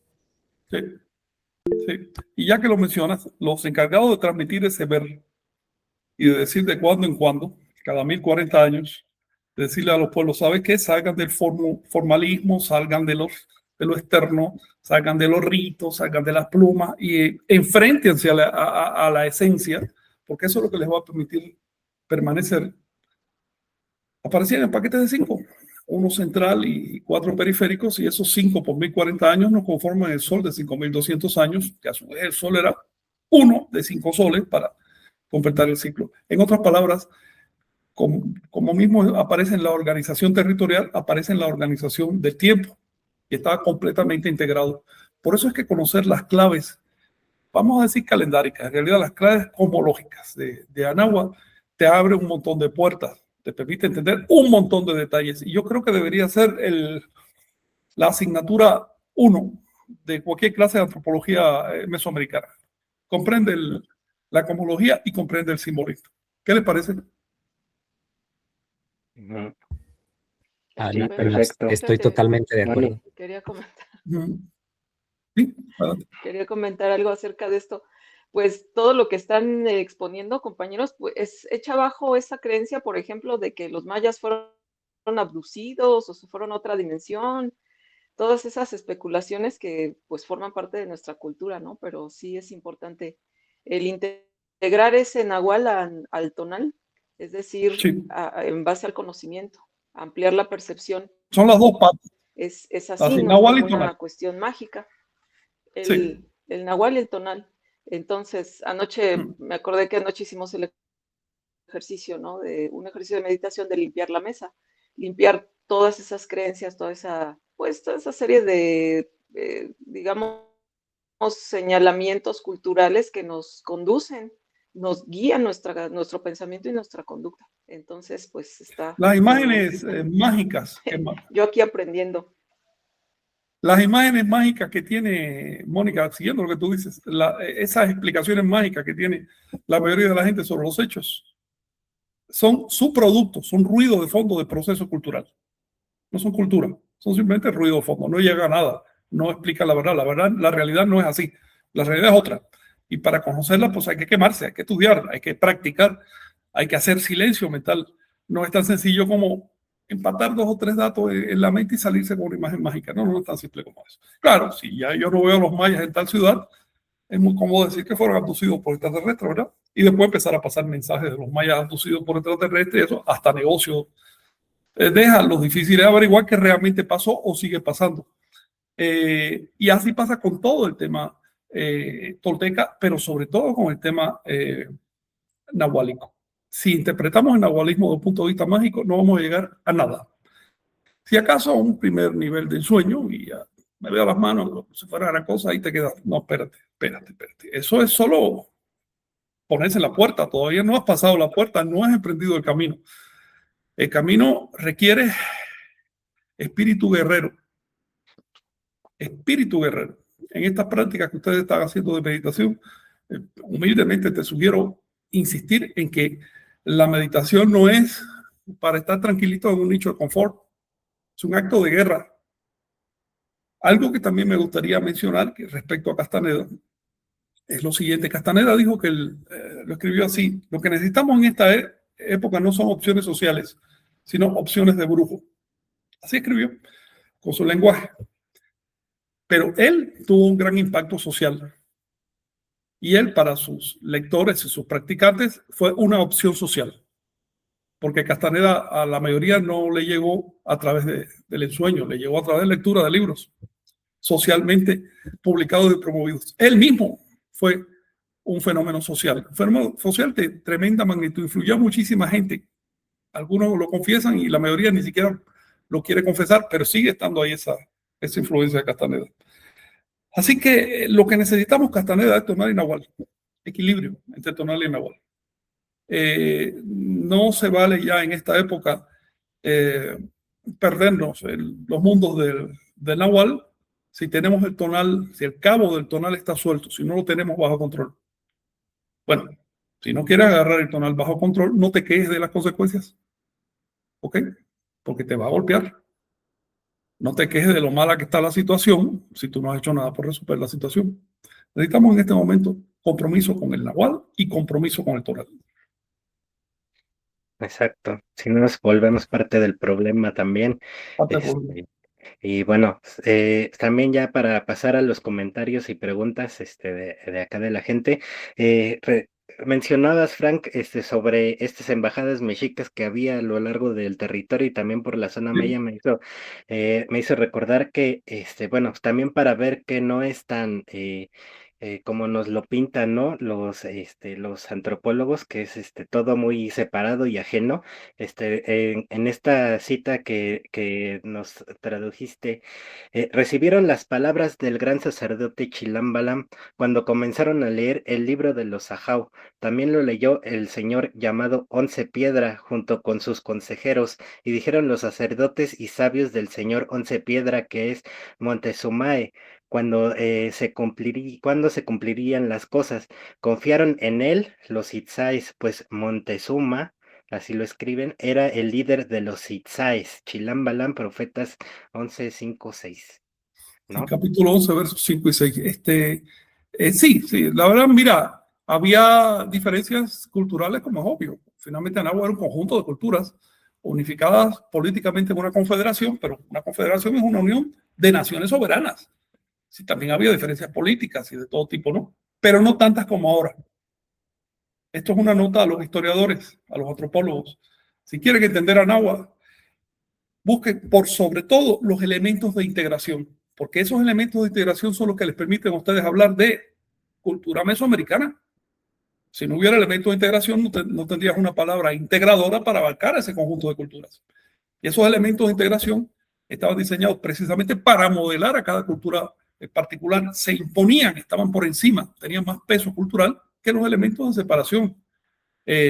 Por supuesto, hay que tener en cuenta también lo específico, lo identitativo de cada grupo, pero no olvides lo general, lo que hace que ese grupo pertenezca al conjunto, porque finalmente esa pertenencia es lo que permite que el grupo siga existiendo, si no, no existiría. Los pueblos de Anáhuac tenían más integración cultural hace 500.000 años que hoy. Hoy hay muchísimas más diferencias culturales entre zapotecas, mayas, náhuatl, descendientes de hispánicos, descendientes de norteamericanos, que en esa época. ¿Cuál es la prueba? No sé, te vas a la zona maya y encuentras una gran influencia de Teotihuacán. Incluso templos enteros, probablemente ciudades enteras debieron existir de Teotihuacán. Gente que vivían ahí. Te vas a la zona yucateca y ves que los 7 primeros líderes de Mayapán tenían nombres náhuatl, etc. Eso hoy no ocurre. Si tú te vas a la época que se escribió Chilambalam, ves que todo maya culto conocía la lengua náhuatl, es decir, la antecesora de náhuatl. Eso hoy no ocurre. Hoy hay mucha más separación entre comunidades náhuatl y mayas que en esa época, pero infinitamente más. Hasta el punto que si no existiera hoy una entidad supranacional, que es el Estado mexicano o el Estado de Guatemala o los estados que integran esta cuenca cultural, si no existiera esa entidad, los pueblos por sí se separarían hasta el punto de la extinción.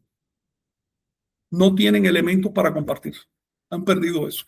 Por lo tanto, cuando la antropología enfoca el pasado anahuaca como un conjunto de pueblos separados y que cada uno andaba por su cuenta, con su propio calendario, con sus propias cosas, no solo le está fallando a la realidad, sino que está pecando de ingenua, porque está despreciando, solayando la herramienta que le va a permitir comprender el fenómeno. Por eso es que en la iglesia tolteca, nosotros que afortunadamente no le debemos nada a las academias, vamos a lo que hay. Estudiamos las fuentes y cuando estudias las fuentes encuentras que existía una gran unidad y encuentras los elementos de esa unidad, las lenguas clásicas y cosas así. A los estudiantes que empiecen ahora, no dejen de lado las lenguas clásicas. Sin las lenguas anáhuas no van a entender anáhuas. Miguel, levantaste la mano. Gracias.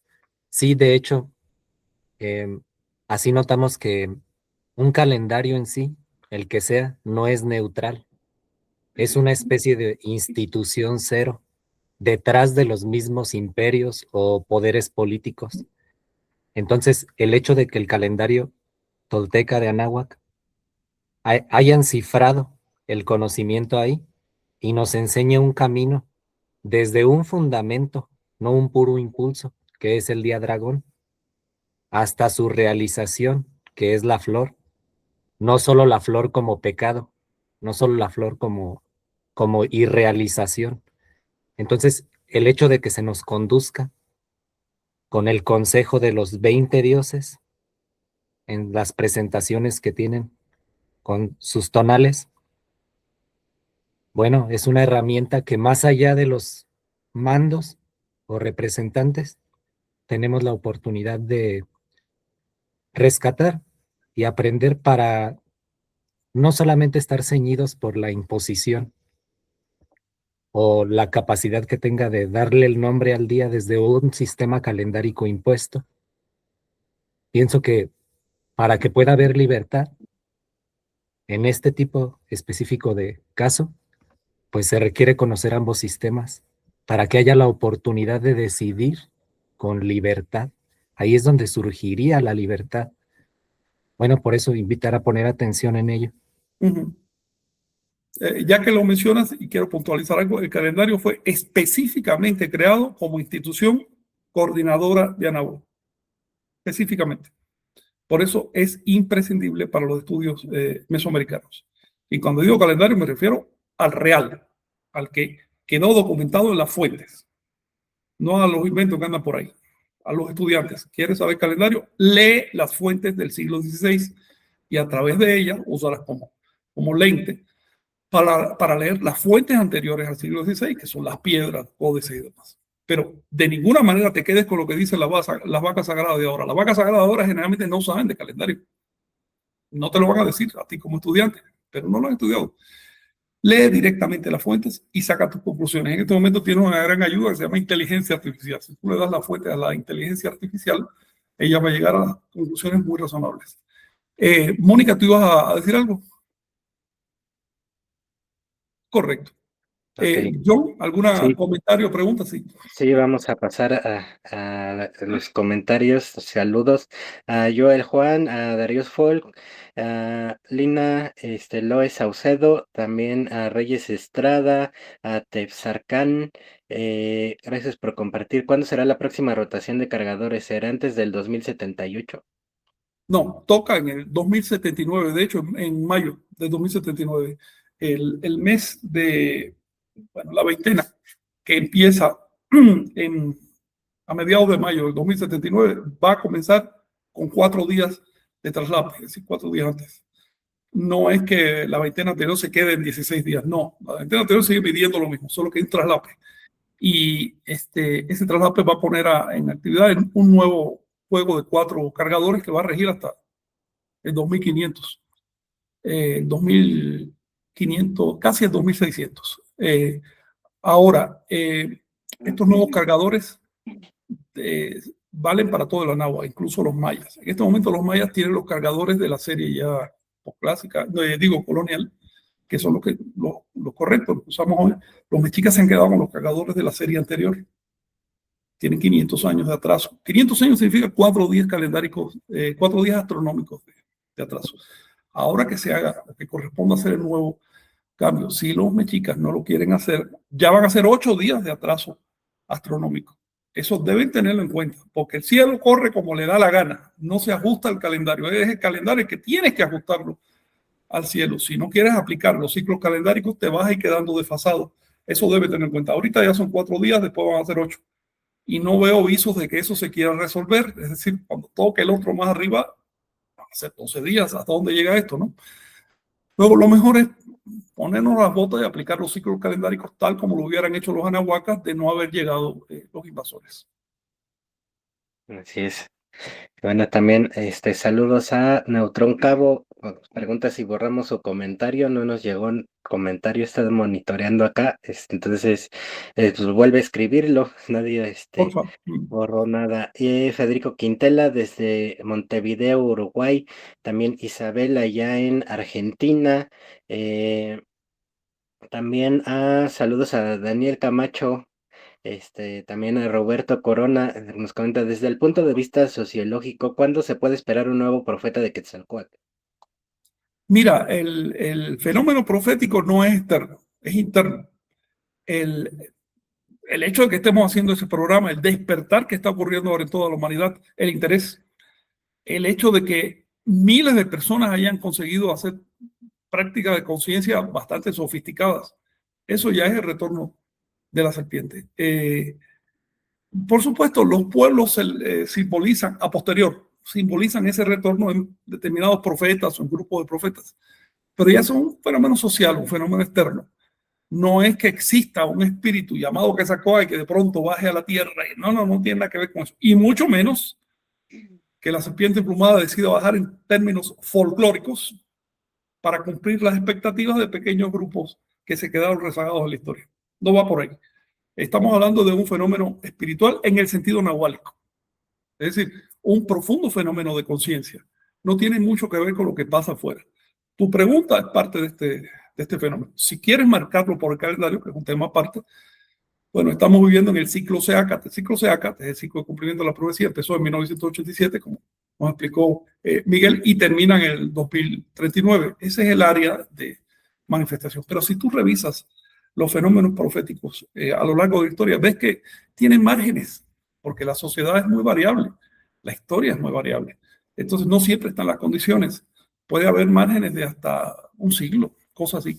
Hay un cumplimiento estadístico de la profecía. Recuerda que esto no son profecías mágicas dictadas por Dios, sino cumplimientos estadísticos de los ciclos históricos. Te lo podemos marcar por el calendario, pero no podemos estar seguros de que la sociedad responda con esa actitud cronométrica, ¿no? Así es. También a Roberto, y el mismo Roberto Corona, ¿por qué si en 1519 era la mitad del ciclo de 1040 años, por qué se pensó que era el retorno de Quetzalcóatl? No. Ixtlilxóchitl, reflejando, y también este cronista tlaxcalteca que escribió Historia de Tlaxcala, Muñoz Camargo, fue su nombre ya hispánico, lo dijo muy claramente. Cuando llegaron en abril de 1519, cuando llegó Cortés, el sumo sacerdote de Cholula dio un discurso, el discurso que provocó la caída de Cholula precisamente. Él dio un discurso y se conservan un par de párrafos de ese discurso y lo dijo con toda claridad. Estos que están viniendo por allá son advenedizos, son intrusos y hay que eliminarlos. Vamos a eliminarlos con el apoyo de nuestro Señor Quetzalcóatl. Eso fue lo que dijo. Y también Ixtlilxóchitl dice claramente, cuando vieron a Cortés y vieron a sus tropas, se dieron cuenta que empezaba un ciclo negativo y que iba a haber mucho dolor. Por supuesto, eso no tiene nada que ver con el retorno de Quetzalcóatl. Al contrario, Quetzalcóatl estaba en las antípodas en ese momento. Quien inventó el cuento de que habían creído que regresaba Quetzalcóatl fue Cortés. En sus cartas de relación lo insinúa y después ya se desarrolló ese tema, lo desarrollaron los cronistas hispánicos para explicar. Ellos tenían que explicar en las cortes por qué de pronto tenían en sus manos estados enteros. Entonces, no podían decir, es que le matamos a los líderes y nos quedamos, no, porque los hubieran enjuiciado. Entonces se les ocurrió esa cosa de que los líderes me confundieron a mí con Quetzalcóatl y me regalaron Moctezuma, me regaló su gobierno. Es falso. Sí, adelante. Miguel. Gracias. De hecho, ahora que mencionan la matanza de Cholula, pues quiero recordar un poco en este tono de las efemérides, que el día de mañana es 13 Dragón, Sí. y es la misma fecha en la que inició en la tarde la matanza de Cholula. También 13 Dragón como efeméride, hay que comenzar a tenerlo en la memoria, como el día que llegó Colón. Ah, fíjate, Exactamente en no, ese día llegó. Ajá. Simplemente para ponerlas en el horizonte. es decir, llegó en Y vísperas de uno caña, de uno viento, Viento. que es una fecha tan así, importante porque es el aniversario ya no de Seacat, sino de Quetzalcóatl, es decir, del espíritu que está detrás de todos los profetas. Se celebraba en el día uno viento. Adelante, Miguel, adelante, así sigue. es. Sí, así es. Muchas gracias. Y bueno, entonces precisamente mañana, que es día 13 Dragón, es una veintena inusual de celebración, Sí, porque en esta Sempoalcali o veintena teórica vamos a dar paso del año de Venus 9 Serpiente al año de Venus 8 Agua. claro, Bien, bueno, está por comenzar la trecena de viento. sí. Y simplemente para completar esta mención del año de Venus, va a iniciar el sexto de Huitozostli. Sí, en vamos a el canal aterrizar de todo esto, Chihuahua. ¿no? Vamos a aterrizar todo esto, por favor, Miguel, por favor, porque ya me falta el aliento ya cuando habla tan técnicamente. Resulta que pasado mañana empieza o cae el tonal uno caña. Cuando dijimos que Cholula la tiraron el 18 Viento. de agosto de 1519, el 18 de octubre. Sobre. Estamos usando la fecha cristiana, pero en fecha anahuacas la tiraron en un día uno viento.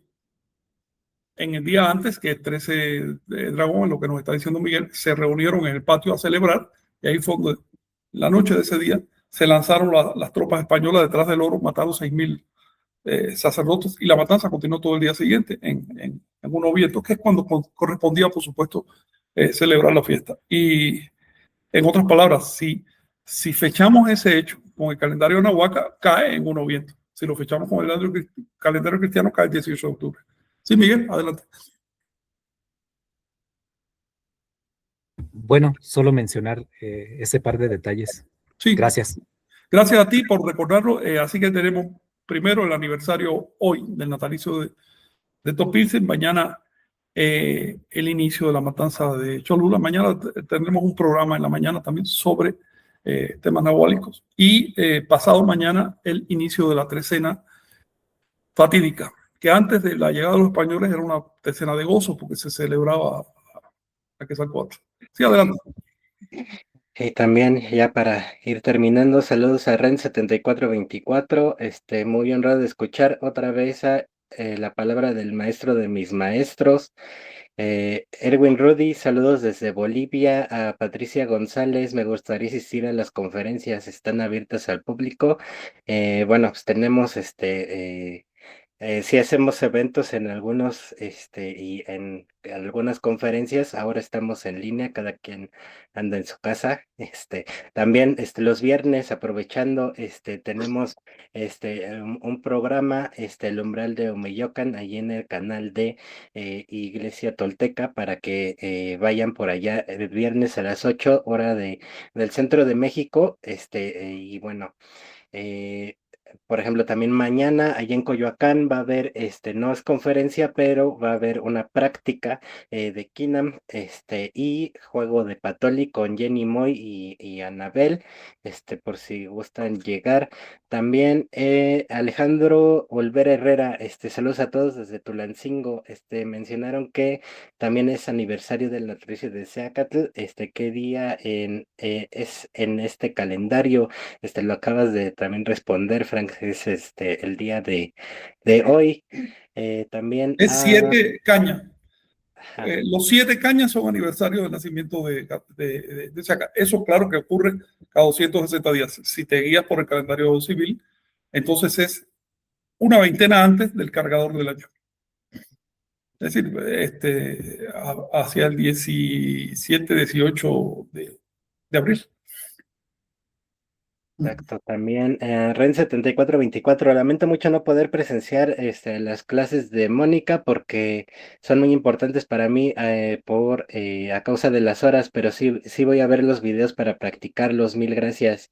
A CDC8, saludos, Frank y Toltecas. He podido ensoñar un poco más sostenido, pero mi imaginación se presenta muy rápido y Claro. pierde el control. ¿Algún consejo para hacer más sostenido el ensueño? El consejo básico es intentarlo. Ahí no hay otro. Es intentarlo. Y por supuesto, evitar cosas que te distraigan de ese objetivo. Y también estar al tanto de días en que se facilite el sueño. Ya les he comentado que por alguna razón sorprendente, que debe ser evolutiva, 2 días antes de luna llena se facilita tremendamente el soñar. Durante 3 días hay ensueños, lo sé porque empiezo a recibir cartas. Ocurre a quienes lo duden, bueno, se les invita a verificarlo, a quienes lo nieguen, mejor ni lo escuchamos, porque van a escuchar tonterías. Es una cosa que ocurre sistemática, masiva, y se puede aprovechar ese momento. Si alguno de ustedes sabe de astronomía o de evolución humana o algo así, a lo mejor encuentra la razón por la cual ocurre ese fenómeno. Pero básicamente, para ensoñar hay que intentarlo. Cultivar el silencio interno, darse la orden al momento de dormir sin obsesión, porque si uno se obsesiona hasta lo bloquea. Y confiar, dejar que el Nahual se manifieste. Y finalmente, una cosa importante con el sueño y con cualquier ejercicio Nahual y con meditación y demás, es no esperar recompensas para el ego, no esperar beneficios materiales o psicológicos de eso. No, no, no, no. Es simplemente una posibilidad que tenemos de acrecentar la conciencia. Pero si uno le pone un interés cargado, egoísta, terminamos bloqueando la experiencia. Terminamos convirtiendo en una imaginación al servicio para darnos gusto, ¿no? No, trata de mantener la experiencia pura, sin intereses, simplemente observar con la misma actitud de un niño chiquito que está observando el mundo, sin pensar en cómo usarlo ni nada de eso, sino simple interés por observar la realidad. Mónica, sí. Sí, No te digo, solamente sí, agregar que también ayuda la higiene mental, así como claro. cuando nos lavamos los dientes 3 veces al día. Meditar ayuda para eso, para ir vaciando y observando cuáles son nuestras tendencias y poco a poco van a perder influencia, tanto en el ensueño como en la vida cotidiana. Entonces, tener una práctica, por ejemplo, de limpiar la mente antes de dormir, ayuda, porque ya no estamos tanto en esa divagación y caemos en el sueño, así como dice Frank, como costal de papas, ¿no? Claro, Ayuda a mantener la atención. cultivarnos, Entonces, pues la prestar higiene un poco de mental atención, también. sin exagerar, ¿ok? Porque luego solemos caer en extremos Sí, eso es. y las prácticas nahuálicas son delicadas. Hay que mantener el silencio. Si se pone uno obsesivo, manchamos el silencio. Así que no porque te diga, tengo que soñar, no por eso vas a soñar. El sueño ocurre cuando te duermes en un estado de silencio interior. Y esa actitud que comenta Frank, ¿no? La curiosidad. A ver con qué me voy a topar hoy. A ver si ensueño, a ver qué pasa. Espontáneo. Y ya. Sí, bueno, ya para cerrar, saludos a Claudia P., saludos desde Madrid, Federico Quintela, saludos Mónica, te sigo con las clases, me ha aportado mucho, gracias. También Javier Lugo, gracias a Mónica por las transmisiones de los viernes, estaré practicando. Lina Saucedo, da clases en línea el maestro Miguel, sí, sería cosa de dónde te pueden contactar, Miguel, porque ahí ya tienes un grupo grande y constante de alumnos, a ver si puedes activar el micrófono para darnos tu contacto. Y bueno, si no, pues también buscan ahí sí, Sí, ahí estás.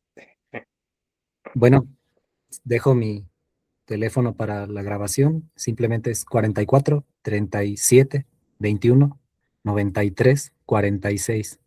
Podemos comunicarnos directamente. Gracias por la oportunidad de compartir este camino. Yo también estoy aprendiendo y simplemente intento que nos acerquemos para ver en qué ven sus ojos y qué ven los míos y cómo eso se va complementando.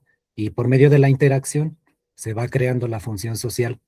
También es muy importante entender los intereses personales de cada quien, porque cada quien va a desarrollar un punto interesante en este encuentro. Claro. Bien, y ya para cerrar, la última, Javier Lugo, solo me podrían decir las 4 manifestaciones de Tezcatlipoca como cargadores del cosmos y si ellos rotan. Adelante, si ustedes se acuerdan. Bueno, en este caso las fuentes nos dicen que es el Tezcatlipoca más la palabra asociada al color del rumbo. Entonces, en el caso del este sería el Tezcatlipoca rojo, en el caso del norte el Tezcatlipoca blanco, y bueno, en el caso del oeste el negro, y en el caso del sur el amarillo. Así es. Chichiltic, el rojo, Ujú, el blanco al norte. ujú. Al oeste, Tliltic, se llama Ajá. Tliltic, negro. Y Costic, amarillo al sur. Esos son los nombres técnicos de los cargadores. También se les asociaban varios nombres de deidades, no era fijo, sino varios, pero lo más usual era esta división. Los rumbos del este y el norte se consideraban masculinos y estaban de polaridad masculina, estaban cargados por Tahuescalpantecutli, que es el señor de la iluminación, y Mictlantecutli, que es el señor de los muertos. Y los rumbos del sur y el oeste eran de polaridad femenina, estaban cargados por Coatlicue y por Cihuateo. Se conoce a través de la Cihuateteo, que eran las seguidoras, las servidoras de Cihuateo. Pues bien, ese era más o menos lo estándar. En el caso de los mexicas, asociaban el sur con el hijo de Coatlicue. Bueno, lo asociaban con Coatlicue, obviamente, pero también con su hijo, con Huitzilopochtli. Así que cuando hablan de Huitzilopochtli generalmente se referían al sur. Eso es más o menos el tema de los cargadores. Los cargadores cojos representan a los cargadores del calendario. Y los cargadores del calendario obviamente rotan. Un año es del este, pues el otro va a ser del norte, el otro del oeste y el otro del sur. Después el quinto año vuelve a ser del este y así van rotando. Y no solo eso, sino que a los 520 años cambia el paquete de 4 cargadores y vienen otros 4 cargadores. Y así van formando 5 paquetes hasta completar la veintena. Es el mecanismo básico, digamos, del calendario. Exacto.